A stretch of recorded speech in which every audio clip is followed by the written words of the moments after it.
Hello everybody, and welcome to part 5 of What If Midoriya Was a Member of the Nova Corps. If you've missed any of the previous episodes, there will be a link in the description below and the annotation above.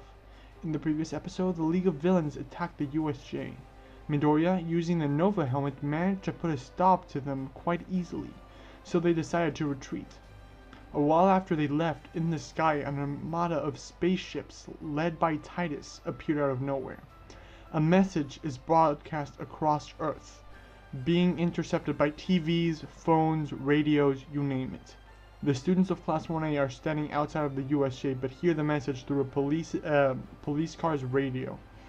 The message says, "Attention, inhabitants of Earth. My name is Titus. I am here with a force of Chitauri that will invade your planet to search for the supernova helmet. Unless you present me the helmet yourselves. You have a fourth of your planet's rotation to deliver it, or we will go in to retrieve it ourselves." The communication stops. On the ship, one of Titus's generals asks, "Are we really planning on leaving the Terrans alone after this?" Titus says, "Of course not.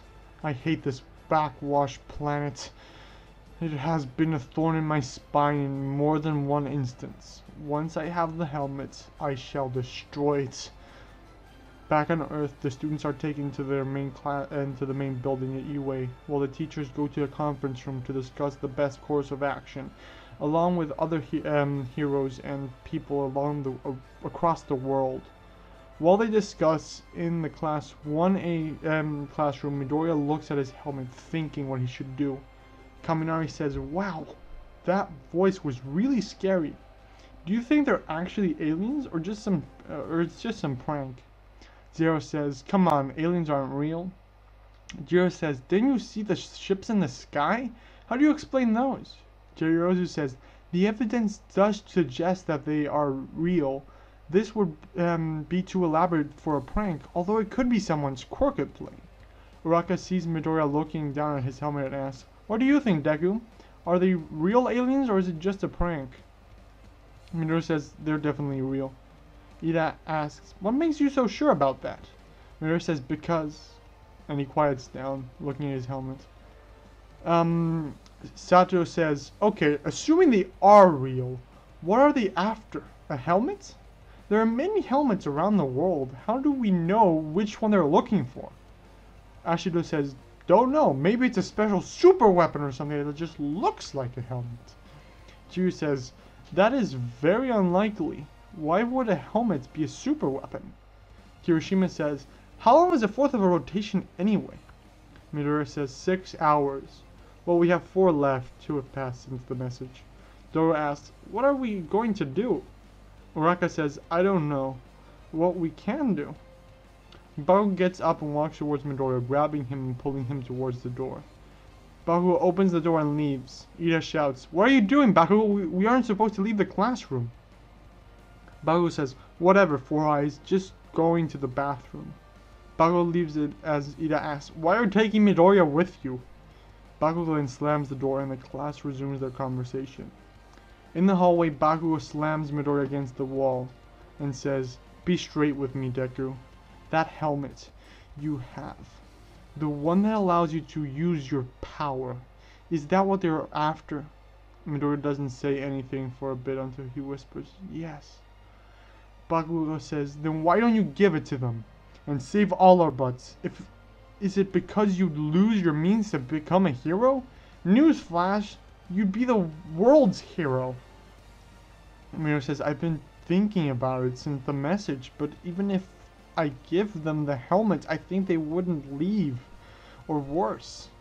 Bakugo asks, "What makes you think that, nerd?" Midoriya says, "The stories my father used to tell me as a kid."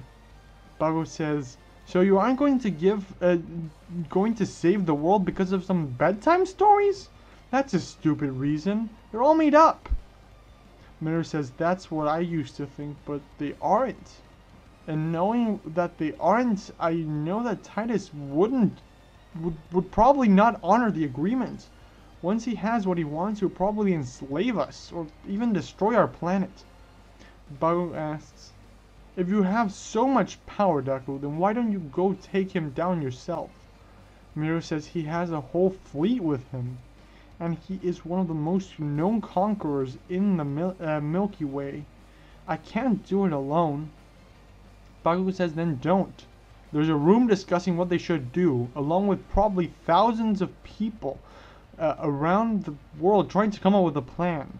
Go help. Bakugo then goes back to class and says, but that's just my opinion. I would go kill him. Midoriya grabs his helmet and storms into the teacher's conference room where they are discussing what to do. Aizawa says, Midoriya, what are you doing here? Get back to class. This is a private meeting. Midoriya says, with all due respect, Mr. Aizawa, I can't. I know what Titus is after. Nezu asks, and what is that? Midoriya says, this, showing his helmet. Midoriya then continues, this is a supernova helmet, and it's what Titus is after. Snipe says, great, so we present it to him and he'll leave the planet alone. The teachers start discussing their course of action. Midoriya interrupts them and says, it's not that simple.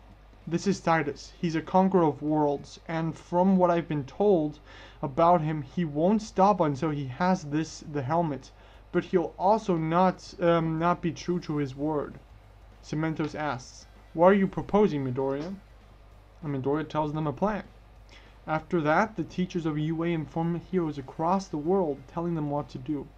After 5.5 hours since the message was originally delivered, the heroes put their plan into motion. With the heroes like All Might, Mirio, or even Captain Celebrity, and many others attacking the ships that are closest to the ground, fighting the Chitauri soldiers, whereas Midoriya rockets to the mothership and crashes into it. A vacuum is created, sucking most of the crew out into space. Titus activates a seal and the ship creates a laser wall, closing the vacuum. Minoru gets up and says, hello, Titus. Titus gets up from his command chair and says, ah, the Nova Boy. Before you die and I take that helmet, can you tell me where you got it? Midoriya rockets at Titus, saying, my father gave it to me, punching him. He hits Titus without Titus budging a bit. Titus then slams Midoriya into the ground and grabs Midoriya by the head and says, do you think such a weak and frail thing can defeat me? Midoriya blasts Titus in the face with a Nova Blast, stunning Titus and making him drop him. Midoriya punches Titus, not doing much. Titus says, pathetic. It seems you haven't even mastered the helmet's capabilities yet. You aren't even using half of its power. Titus then shoots Midoriya using his laser gun arm thingy. Midoriya blocks the attack but is sent back a bit. Titus says, tell me, boy, how did your father get that helmet in the first place? Midoriya blasts Titus with as much power as he can and says, he was a Nova, just like me. Titus laughs. He steps out of the smoke that was created by the blast, unfazed, and says, interesting. Was he Hisashi Midoriya by chance? Midoriya asks, how did you know? Titus slams Midoriya to the side like a fly and says, that insignificant insect. He told me he didn't have the helmet. He gave it to his son. Titus walks to Midoriya, smashing him repeatedly. Titus grabs Midoriya by the throat and puts his hand on his other hand on Midoriya's head, grabbing the helmet. He says, I was right to kill him. Midoriya is stunned for a moment before rage and anger starts swelling up inside him. His eyes start glowing and more power starts emanating from him. Midoriya screams, you did what? Midoriya charges at Titus with the full force of Nova, slamming into the ship. He then hits him repeatedly, slamming him left and right, destroying the ship as he goes along. Midoriya grabs Titus by the throat as he floats. Midoriya looks at him and says, I think you need a timeout. Midoriya drops him. Titus attacks Midoriya. This time, Midoriya is the one who doesn't budge. Midoriya then grabs Titus by the leg, spins him around a couple times, throwing him out into space, while screaming, die! As Bakugo would do. Midoriya goes supernova, destroying the supernova, the mothership, the Chitauri mothership, not leaving anything behind. On the ground, the Chitauri start falling. Midoriya flies to the ground and lands in front of UA. He he takes 2 steps before passing out from all the power he just used. I'll be leaving it here for today. I hope you all enjoyed this episode. If you did, please hit that like button, or you can even subscribe if you aren't.